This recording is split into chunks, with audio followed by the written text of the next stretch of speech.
With no major movie releases this weekend, most of us chose to check out a different spectacle. But watching the fight was kind of like going to the movies. There was lots of drama, plenty of celebrities, and we all knew what would happen at the end.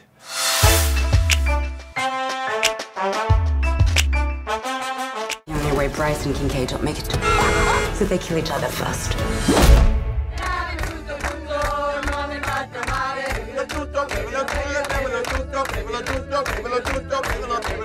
Taking the #1 spot on a historically slow box office weekend is The Hitman's Bodyguard, bringing in an estimated $10 million in its sophomore weekend. That pushes the action comedy's 10-day total to just about $40 million. And that's the last bit of good news you're going to hear today. The box office made $64 million total this weekend. The last time the box office did that poorly over an entire weekend was nearly 16 years ago. Love it when you call me Big Pop. Throw your hands in the air and use a true player. Cause I see some ladies tonight that should be having my baby. Hardball was the #1 movie at the box office back then. If you need a refresher, Hardball's the one where Keanu Reeves coaches a black Little League team and a young Michael B. Jordan goes the whole film without a haircut. This weekend caps off a particularly slow summer box office. The revenue from this weekend is 44% lower than this time last year.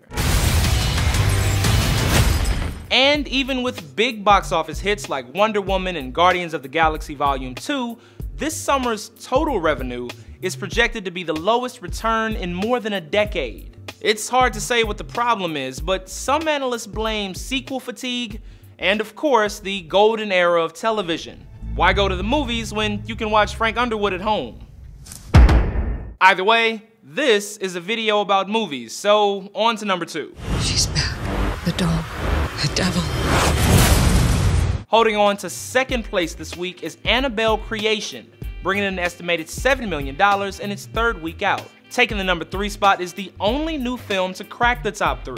Leap brought in an estimated $5 million in its box office debut.